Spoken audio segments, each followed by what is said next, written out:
All right. So we're here today with Robert Beelman, and Robert Beelman is a food scientist, and he lives down and has done most of his work in Pennsylvania. So welcome, Robert. It's great to have you here. I was Thanks. just wondering if you could just give the viewers a nice intro to what you do and how you got into the line of work that you're in and the research that you've done and are continuing to do. Well, currently I'm a professor emeritus at Penn State University in the Department of Food Science. I'm also director of the Center for Plant and Mushroom Foods for Health, which is a small center I started when I retired from the university around 10 years ago, actually. I put quotes around the retirement because I'm still quite active. I still have an office on campus in our food science building, but I had to give up my lab around 2 years ago as they were starting to bring in new faculty and they needed the space. So most of the research I'm doing now, I'm doing through collaborations. I have a collaboration with another retired professor at Penn State who still has a lab. Probably my primary collaboration is with Dr. John Ritchie, who's a professor of public health science and pharmacology at our medical school, which is in Hershey, Pennsylvania. Penn State main campus is in State College, which is about 90 miles from Hershey. I've been at Penn State 50 years. So I've worked 40 years, taught plant courses. They actually hired me in 1970 to do wine research because I'd done wine research in my graduate work, and they were starting a wine research program here because at that time they had a sizable grape acreage up along Lake Erie, a little strip of land that between Ohio and New York that Pennsylvania has. But the guy that hired me said, well, Bob, we still have, this is a new thing, but we have a thriving mushroom industry in Pennsylvania. We grow 70% of all the mushrooms grown in the United States, and it's an important industry, and they have some problems. And I'd like you to spend about half your time working with mushrooms, research-wise. So I did that, and then the wine thing never really quite worked out. Trouble getting funding to do anything. Finally, I had a meeting with the industry saying, if you guys can't help me, I'm going to have to bow out of this. And they basically said, well, okay, bow out. So I did. And so I've probably the last 20, maybe 25 years, spent all of my research time with mushrooms, with a few exceptions, with things like tomatoes and apples and stuff like that. But my initial research was all centered around canning because at that time, 80% of the mushrooms grown in Pennsylvania and probably the US were all canned. These are button mushrooms now. And they had some issues that I helped them with, a number of issues. But then the fresh market started coming in, and eventually it completely switched where 80% of the mushrooms grown now are sold fresh and 20% are canned or frozen. The last 15 years or so of my research was strictly around fresh mushrooms. Started out with shelf life studies, microbiological safety studies and whatever. And then about 10 years or so ago, I decided to get into the nutritional medicinal properties of mushrooms as that became more and more interesting to everybody. That's kind of what I've done all this time and what I continue to do, especially now that I have this collaboration with the medical school. But more recently, I also have another interest that was centered around the paper I sent you that was just published in the Journal of Nutritional Science, where our main interest is in this antioxidant ergothioneine, which is only produced in nature by fungi and a few other microorganisms. And since mushrooms are just a mass of fungi, we thought they probably have a lot of ergothioneine. And about 15 years ago now, we did the initial studies and determined that that's very, very true. They have by far the highest amount of this antioxidant of any food. However, one day I'm sitting in my office and I'm thinking, half of the population, at least here, don't eat any mushrooms, or very, very few. But they all have ergothioneine in their blood and most of the tissues of their body. So where are they getting it? And there was a sparse amount of information that it's found throughout the food chain in small amounts because of the soil fungi making it, passing it on to plants. At least this is the theory. And then, of course, animals, including humans, eat the plants, and it gets into the food chain that way. But I got to thinking, I understand a lot of ag practices, modern day ag practices, are likely messing with the fungi in the soil. And so I contacted a soil microbiologist on campus to ask if that's logical, and she told me, "Oh, absolutely, we know that." I asked her if she'd want to do some collaborative research, and since I didn't have any funding to do it, she wasn't interested.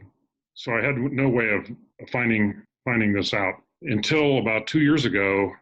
The people from the Rodale Institute in Pennsylvania, I think you're probably aware of them. They've been leading the charge on organic agriculture since the 1930s.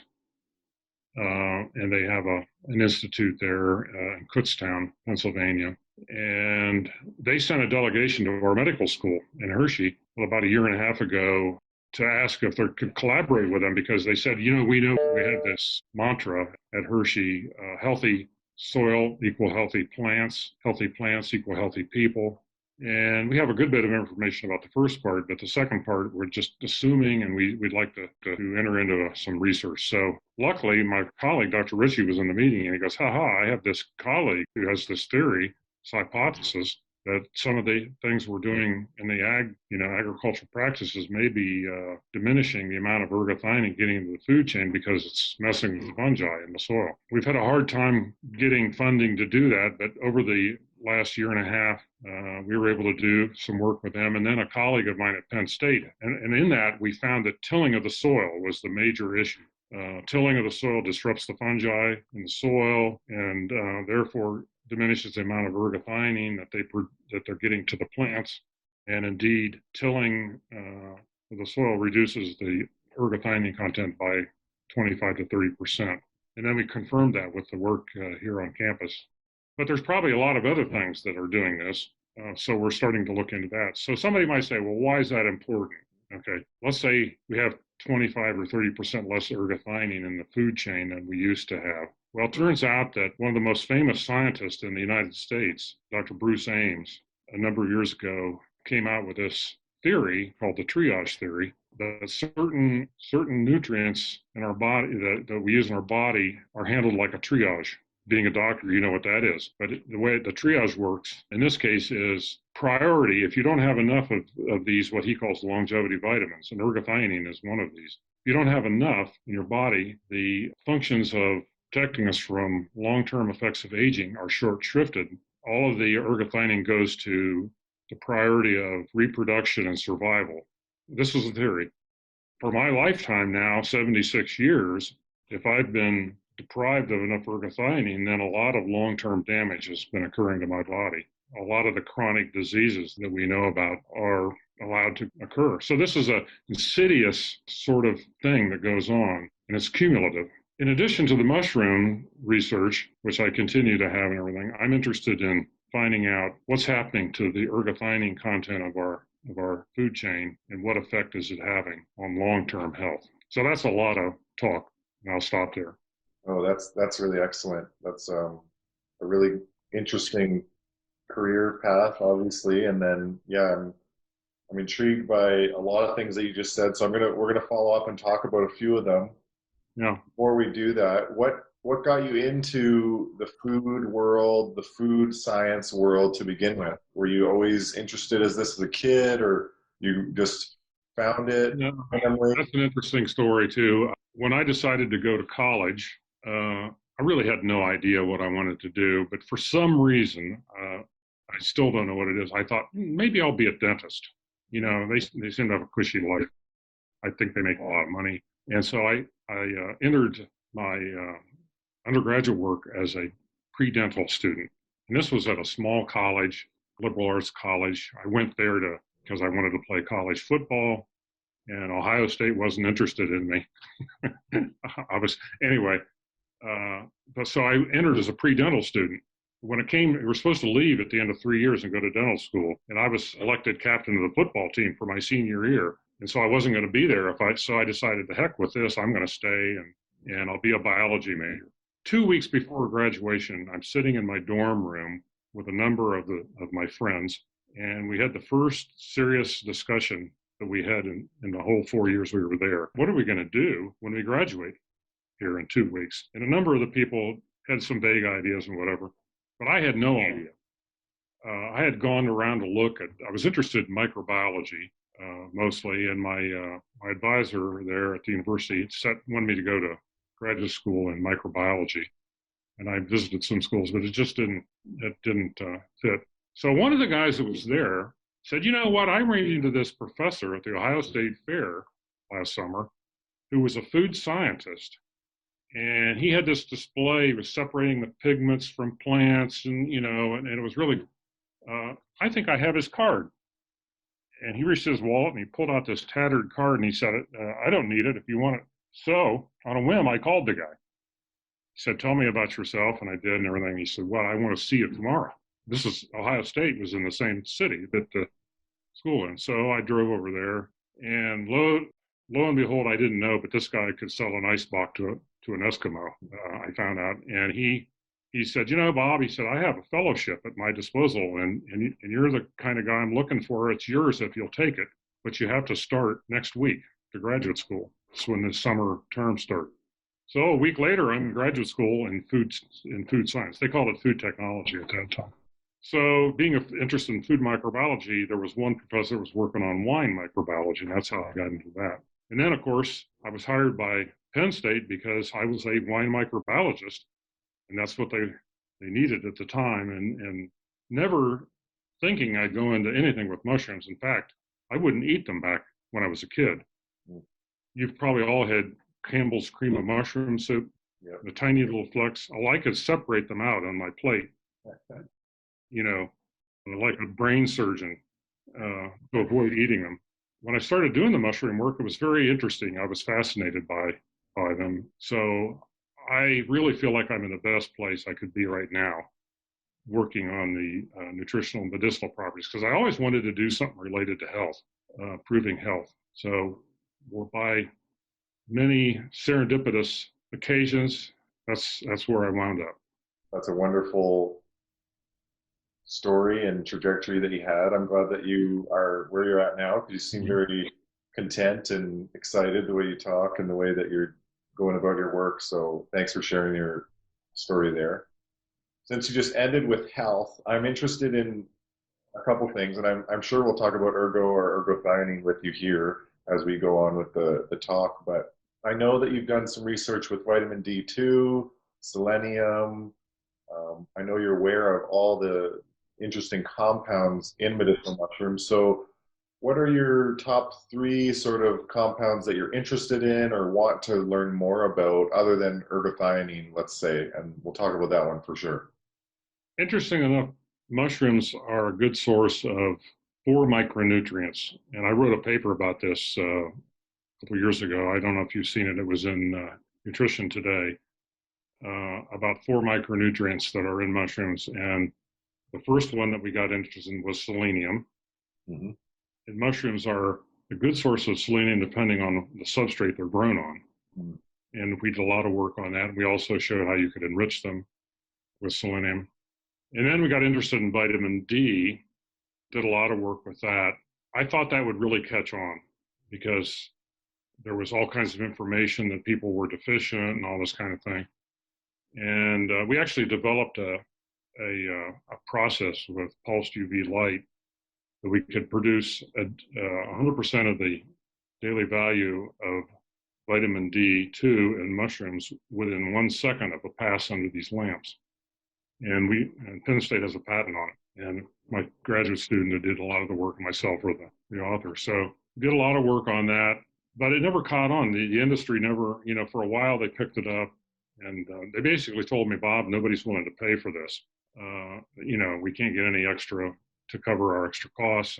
But there's still some people doing it. But then I thought, when this whole COVID thing hit, and it's been shown pretty conclusively that your vitamin D level can really have an influence on preventing you from getting it or the effects of it. I thought, this industry will jump on this. Well, they haven't. But then the ergothioneine thing hit when the colleague I mentioned that's on campus that still has a lab sent me an email one day, and he said, he was working on bacterial amino acid metabolism. And he was working mainly on histidine. And he said, when I was doing my work, I found this compound called ergothioneine, which is like a histidine derivative. And, it's a very potent antioxidant. I'm interested in it. I'm looking for somebody to collaborate with. By the way, it's primarily made by fungi. So you're working with mushrooms. I bet it's in there. So I had a graduate student at the time who wanted to do something with functional foods. So Joy DuBois, I put her on that project, and indeed, we did the first work to show that mushrooms are by far the highest food-containing amount of ergothioneine. But in the meantime, we also got interested in glutathione, which is the master antioxidant in almost all living systems depend on glutathione to protect us from oxidative stress. I actually ran into Dr. Ritchie at a conference in Amsterdam, and here we are at the same institution, but 90 miles apart. Neither one of us knew each other. So I was talking about ergothioneine, and he came to me coffee break, and he says, I've been interested in that for a long time. He said, turns out he was an expert on glutathione, did a lot of work on that. So we decided to look and do a study on to see mushrooms are a good source of both, and indeed they are, probably the best source of those two antioxidants. And we're pretty sure there's an interaction there between the two, probably very, very important. We haven't been able to unravel that yet. So those are the four micronutrients that are in mushrooms that we have an interest in. But the ergothioneine is particularly fascinating because it's a longevity vitamin. And I think we're onto something with this idea of how much is in the food chain and how it's affecting us, especially a lot of evidence on neurological diseases, cognitive impairment, Parkinson's, and all these diseases where they show people that have cognitive impairment or Parkinson's compared to age-matched normal people, they have far less ergothioneine in their blood. And so is that cause of the problem or is that an effect from the problem? We don't know for sure, but it's worth evaluating for sure. Yeah, absolutely. Yeah, those four key micronutrients that you're talking about are very, very potent too. I want to ask you two follow-up questions there on ergothioneine and glutathione. So even in my field, in functional medicine, naturopathic medicine, a lot of doctors don't even know about ergothioneine yet. Right. As you know, like you're trying to explain it to some people, I'm sure, and they probably just look the other way or don't know what that compound is quite yet. I know that glutathione is it's not that stable when you take it and synthetically make it and try to introduce that into humans. But as far as I know, and I would love for you to clear this up because I think you know the answer, is the ergothioneine and specifically, I guess, more the glutathione in mushrooms more stable? I've heard that, but I don't know that whole conversation around that. Can you touch on that a bit? Well, I really don't know about, I do know the ergothioneine is very stable. Glutathione, we think is because some of the mushrooms we evaluated were ones that we bought at the store, that were dried, like Gandhinerma from China or whatever. And they all had, sizable amounts of glutathione in them. So I think it's more stable maybe than people think, or maybe the mushroom, maybe the ergothioneine helps stabilize it. We don't know. But Dr. Ritchie did a study actually funded by one of the producers of glutathione dietary supplements a number of years ago, where he actually fed people as a human clinical trial glutathione levels because everybody said, well, you don't need it because the body makes it. It wouldn't survive the gut and all this kind of thing. But he found that indeed giving glutathione supplements to people did increase their tissue levels and did reduce biomarkers of oxidative stress. But as far as the stability, I think you're right. I think it probably is, but I don't know. We don't know why. Again, I think there's an interaction there that we don't know. And selenium levels, protect, or at least they serve as a cofactor for the glutathione peroxidase enzyme system, which is the major antioxidant system from glutathione. So it's a mystery, really. My biochemistry is sometimes just enough to get me in trouble, but having this colleague in the medical school now has really helped. And so we're interested in sorting that out, but haven't been able to yet. And the work you're doing with the medical school that's nearby, are you guys looking at certain specifics yet? Or that's just kind of starting? Or are you looking at inflammation and how this maybe longevity vitamin plays into health? Or what's your focus there if you can share or want to share? Yeah. Well, I've been trying to find collaborators to do some clinical studies for quite a long time. what I'm finding is just like what you said, most doctors have never heard of it. And I can't tell you how many emails I've sent to people saying, hey, I've got this idea, I think, and most of them don't even respond back to me. I mean, even people at my same institution. I think it's a sign of the times, in many ways. And then I got to thinking, well, sometimes I mention the word mushrooms at the same time, and I think some people are going, this guy's out there, let's. So I haven't had much luck. However, I started communicating with this gentleman named Barry Hallowell, Dr. Barry Hallowell, who's at the National University of Singapore, probably the world's leading authority on antioxidants, free radicals, and oxidative stress. He's written all the seminal books. And he started publishing stuff on ergothioneine, and I started emailing him, and within 2 hours, I'd get a response back. And we became, email pen pals. And he's been a tremendous boon to me. And I had him come here to Penn State to give a talk a couple of years ago. I also had Dirk Grundemann, the guy that discovered the ergothioneine transporter. So both of them respond back to me immediately. Then there's a guy at the medical school in Johns Hopkins named Solomon Snyder. Neuroscience department's actually named after him, but he's still there. And he responds back to me immediately. So I was telling my colleagues, I don't understand why these eminent scientists come right back to me, but you guys don't. And one of my younger colleagues said, well, Bob, they're famous. They have lots of people working with them and helping, and they have more time to do that. And I go, maybe that's where they got how they got where they are, is that they're interested in learning new things and not turning people off immediately. So I don't know what the deal is. But anyway, I've written grants to the Mushroom Council. I've tried every thing. We did have a clinical study at Mount Sinai School of Medicine on vitamin D, which you may have, vitamin D enriched mushrooms. It was with people that had metabolic syndrome, and they were precursors to type 2 diabetes, I guess, or they were. So we fed them 100 grams of mushrooms a day for 16 weeks, I guess, with and without the enrichment with vitamin D.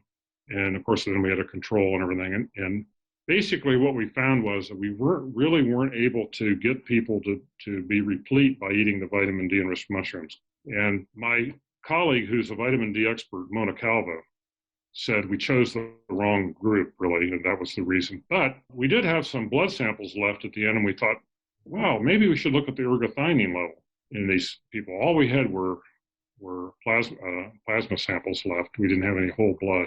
And we weren't able to run ergothioneine on blood at that time because the machine we have is not sensitive enough. The amount that's in the plasma is quite low compared to the red blood cells, about 1/10 as much.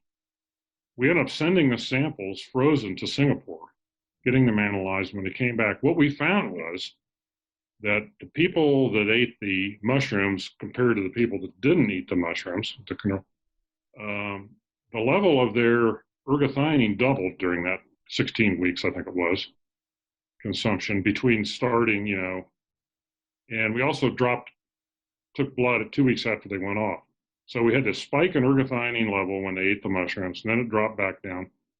And it correlated beautifully with some stress factors for oxidative stress. In other words, the oxidative stress went down as the ergo went up, and then started back up when it went down. And we published it. It was problem was we didn't have a proper control because we didn't design the study to be done that. But we did get it published. But it does show that ergothioneine in mushrooms is bioavailable, and it does have an effect on oxidative stress. That was the last clinical study that I've been able to be involved in. But Dr. Hallowell over in Singapore, he's right in the medical school. He's famous. He's got unlimited funding, almost.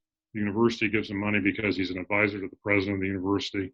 He's doing fantastic work, clinical studies and everything. And he has a clinical study going right now, human clinical study, where they're giving them pure ergothioneine at 2 different levels, I think, in a control, and looking at mainly, I think, neurodegenerative disease factors, because that's what he's been honing in on. But I'd love to do more clinical studies. For example, being a doctor, one of the great interests I have, because ergothioneine immediately gets into the red blood cells. Within an hour of consuming mushrooms, it gets into the red blood cells, and it against a gradient between the red blood cell and the plasma. It stays in the red blood cells. And so I have this great desire to do something with anemia, but mostly I'm interested in sickle cell anemia. So I've written to all the people I know that do sickle cell anemia research, and most of them don't respond back. And interesting enough, our football coach here, who's quite famous and whatever, has a daughter who has it, because he's black, and of course black people are more prone to this, as you know. And his wife and two daughters moved to Florida, and they're living down there while he's here trying to coach football, and it didn't work out very well for either one of them. I tried contacting him through the coach, the team doctor, never got it through. But I did now get a lady at our medical school who's shown some interest, because I just had this sneaking suspicion. Oh, and it isn't just a sneaking suspicion. About a year ago, a paper came out that was done in Brazil. Apparently, they have a lot of it in Brazil, a lot of sickle cell anemia in Brazil. There's a lot of black people in their race or in their population, a lot of them biracial and all that. So some people at the university there did this study, and they had I think it was 15 people that had sickle cell and 15 age-matched normal controls. And they found out that the only thing that was different between the two was the people that had the sickle cell anemia had half as much ergo in their red blood cells. So you go, well, why is that? And at the end of the paper, in the summary of the paper, they say, we think that maybe ergothioneine could be a therapeutic for sickle cell. So I wrote them saying, hey, what are you doing some more work in this area and everything? And they didn't respond back. Mm-hmm. So not taking no for an answer, about 6 months later, I wrote him again, and the guy got back to me. He said, well, we're doing some clinical studies, animal studies, but they're all being held up because of the virus. But he said, I'd love to keep you informed of what's going on and everything. So it isn't just a hunch. I think it's more than a hunch. So I would love to be involved in a clinical study with that, and I'm hoping this lady in our medical school will follow through, and we'll be able to do something. Yeah, I hope that all works out for you, and I'll stay up to date with you, obviously, to see how it's progressing. And is that the interaction between what you were writing about with the feral hemoglobin and all that? Is that how that all plays into that with the red blood cells, or is that something different? Well, I think that's probably involved. Again, I'm not really that aware of the role they would play, but I have a medical doctor friend that's interested in mushrooms and ergothioneine too, and he tells me that, ergothioneine does chelate iron, and he thinks that it's involved in iron homeostasis. There's probably some involvement there. Anyway, I think that's an area that's really waiting to be discovered. Do you have anybody that has sickle cell that you deal with? I haven't had a patient yet. No, I have. I would love to just find somebody who's treating a sickle cell person and just saying, hey, would you be interested in just trying this on just eating mushrooms? I mean, there's nothing weird about it or whatever, just to see if you would ameliorate the symptoms or mitigate the symptoms. Yeah, I'm looking forward to doing more of those more small case studies and writing about them. But yeah, no sickle cell in the clinic yet. With your own personal research in the mycology world, what about in your own life? Are you a big mushroom culinary fan now? I know you've talked about the Campbell soup and you weren't a fan back then, but are you actively using medicinal mushroom products in your life, eating mushrooms? Take me through that, Robert, how you interact with them. Yeah, well, as I matured, I gained respect for mushrooms, began eating them and everything, and especially when I got here and started dealing with the mushroom people. We'd have a conference once a year, and everything that was made during the conference had mushrooms in it. We had mushroom jello one year, I remember, which was a stretch. So I've gotten more, and my wife likes to cook with them. Yep. But when I developed this vitamin D enriched mushroom product, we had a small biomedical company that licensed our patent to produce a vitamin D enriched mushroom dietary supplement. And we take that every day. I'm getting 4,000 IUs a day of vitamin D from those mushrooms, plus about 3 milligrams of ergo a day. And we've been doing that for quite some time. I want to ask you, that you're back on the vitamin D. I know that some clinicians, some researchers will favor the D3 form, and we know that the mushrooms are the D2 form. So what would you say to anyone that's kind of in that debate of saying, well, is it as effective as D3? What's your take on this? There's a gentleman at Boston University named Michael Hollick, Hmm. who's one of the big vitamin D researchers. He's been pushing this for a long time. And in fact, he's on one of our papers. He thinks that D2 is close to the same as D3 as far as availability. The other colleague I mentioned, Dr. Mona Calvo, who was with the FDA for many years, now retired, is a vitamin D expert. She thinks that it's safer because the receptors that take it in are probably different than the vitamin D3.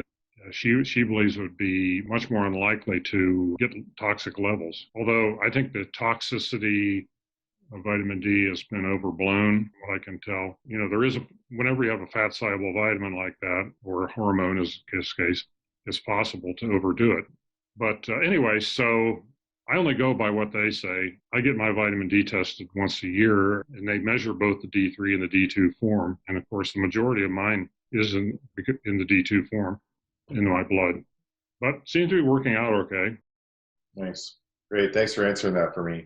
So, talked about ergothioneine a bit. We talked about the different applications of it, the different ways that it's made. Is there anything else you want to chat about in terms of ergothioneine? And if not, I have a question. So we hear that lion's mane is one of the more neurotrophic, nervous system related mushrooms.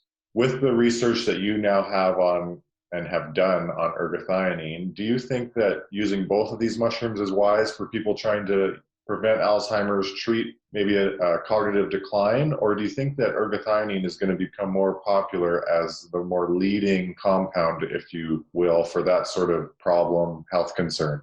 Yeah, I don't know. I know that they think that there are other compounds that are involved with the lion's mane, which I don't know about, but I would think that it's certainly worth, because it can be a good source of ergothioneine too, Right. and all the other goodies that are in mushrooms. And to include that in your repertoire or whatever would make sense. I do know there's a lady at the University of Pavia in Italy who's done a lot of work with lion's mane. And in fact, I think she's doing some clinical trials right now. Actually, I was over there a couple of years ago and gave a talk to their group. I keep in contact with her. Of course, the Pavia is up near Milan, so they were right in the epicenter of the COVID problem, and that set everything back. So she told me by Christmas she was going to have some data that she was going to share with me, but I haven't seen it yet. So they've done a lot with that on brain function and everything. So I'm really looking forward to that. I do think there's probably something to it. Thanks for chiming in on that one. The no-till farming and the soil degradation that happens with tilling and modern ag practices. Are you obviously then a big supporter of, biodynamic farming, permaculture, organic no-till farming? Would you recommend that people include those foods in their diet with what you know? Well, I started eating organic as much as I could a while back before I even found this out, but sort of thought that this is probably happening. We're not, if there's not organic blueberries or whatever, I'll buy the other ones. I'm not real hard about that, but I do think it's worth. So I'm really pushing regenerative agriculture, which, again, they have all these terms, or restorative agriculture. And I mentioned that in this paper that no-till is one of the factors. Multiple use of cover crops, reduced use of pesticides and synthetic fertilizers, all this thing. Unfortunately, the only one that we've been able to document so far is the no-till. But we do know some of the other practices influence the microflora in the soil. So I think there's a lot more to be learned there. But unfortunately, haven't had the chance to look at it. However, our work with Rodale, I think, is about to take a real positive turn. I think we've secured a big grant to look in that. However, I'm told we're not allowed to, the funders don't want it to be announced. So, but hopefully that will turn the corner. on more of this. But I've had contact with people, soil scientists around and whatever. For example, there's a guy named David Montgomery, who's a professor at the University of Washington. He's written several books about soil health. So there's a big movement to equate soil health and human health, and a lot of talk is done. However, as far as I can tell, there's no way to show there's a connection. But I think that ergothioneine is the thing that can show the connection, because it has to come from the soil. It's getting into the plants, it's getting into the food chain from the microbes in the soil. And everyone will tell you that soil health is correlated with microbial populations in the soil. So they say microbial health in the soil and soil health are one and the same. And everybody's saying there is a relationship between soil health and human health. And I think we've got the connection. I'm working on a paper now that's going to actually have that title in it. I'm really excited about that. I think there is something to it. It really worries me when people say, oh, let's grow everything hydroponically, Well, if all our vegetables end up being grown hydroponically, we're not going to have any ergothioneine in there. Right. Yeah, there'd be none, eh? At least unless something else is done. But of course, nobody knows this. People don't know. And I've tried to talk to some people about it, but so far it's not caught on. Anyway, I think there's a lot to be learned. And there's probably a lot of other things that are in there other than just ergothioneine that we don't even know about. In fact, this Bruce Ames, with his triage theory, published a paper a year or so ago in the Proceedings of the National Academy of Sciences. It's referenced in the paper I gave you. And he has like 8 compounds that he calls longevity vitamins. And ironically, or not around, 3 of them are in mushrooms. That's the vitamin D, the selenium, and the ergothioneine that he all includes as what he calls longevity vitamins. You remember? And I thought when I had him here a couple of years ago to give a talk, and the people from our nutrition department were in the front row, and when he started talking about longevity vitamins, I thought, oh, this is not going to be good. Because nutrition people in general are not all that open-minded about new vitamins. In fact, there are no new vitamins. There can't be, whatever. So the fact that I got this paper published in the Journal of Nutritional Science, where we have longevity vitamin in the title, I never thought that would get through. I thought they would scuttle that. So I think we're making progress. Yeah, I'm happy that we got people like you pushing that research and knowledge through. It's really important. So thanks for the work you're doing. Sure. Just before we wrap up here, Robert, I just want to be mindful of your time, but is there anything that you'd like to share with maybe like an aspiring food tech or food science researcher or somebody like myself that's interested in the medicinal compounds of fungi or mushrooms? Is there anything or any final words you want to share of the wisdom that you've learned over the years, and anything you think would be beneficial? I guess the first thought that comes to me is I don't think we know the whole story yet, obviously, and about anything really, but about mushrooms in general, because it's something that has sort of been put on the back burner, mainly because, first of all, about half the population doesn't like to eat them, and there's another 10% or so that are afraid of them. And, so it's an uphill climb. But I do think there's a lot more to be learned. And being 76, I don't know how much longer I'm going to be able to be involved in it. But I think, and the problem is, for example, at Penn State, there's nobody coming along behind me. I've tried like mad to get to college, and that's why I started this center for plant and mushroom foods for health. One other reason. But even with Pennsylvania being a big mushroom state, well, there's been a lot of hard feelings between the university and the industry over the years for a number of reasons, and I think that's led to some of it. But and then a lot of the mushroom programs that I'm aware of, like in Europe and everything, have just fallen apart over time. So there's not that much research continuing. So I would encourage people to try to do something if they can to encourage this work to continue. Yeah, I think that's a great motivation to keep the industry going, and the knowledge that comes from it can be so beneficial. So where can people look you up, find your work? Do you want to just drop a line of your contact page or anything you want to share on how people can get a hold of you? Well, you've got my email address. You can give them my email address. If you want to, you can forward that last paper. Yep. What's interesting is that came out about a month ago online. It's a open access journal. And then about 2 weeks ago, it appeared on PubMed, but I've yet to get any inquiry yet about it from anybody. I thought I would by now. However, I didn't look for any popular press things. Usually, the university, I could go to our university PR people and say, you should put out a news release on this. I don't even know where everybody is now. So, and I've been asked to write a follow-up article to this thing called The Conversation. I don't know if you've ever seen that. No, I don't think so. Just Google my name and The Conversation, and one of the articles I wrote for them, it's called The Lowly Mushroom, something about becomes a nutritional giant or something like that. And I haven't done that yet because I had a draft to them, and the editor and I weren't agreeing on what should be said in it. So I just kind of dropped it. But it's amazing. I got when that article appeared, I got contacts from all over the world from people that saw it. It made Newsweek. It made the London Times, the New York Times, Los Angeles Times. Every things I couldn't. I got an email the next day from a colleague of mine in Ireland. Said, Bob, you made the headlines on the London Mail. So he emails it to me. There were headlines an inch tall on the front page of the London Mail saying, "Eat mushrooms and live longer." I was shocked. You're famous. But it's interesting how those things die out, though, very quickly. Come to a crescendo quite, yeah. Yeah. Well, thanks. I'll definitely be sharing that paper with anybody who I think will, use it to the best of their ability. And yeah, I appreciate you just putting the effort into it. It's a great paper. Well, anyway, I would love to learn more about what you do whenever you have time, but maybe now is not the time. Yeah.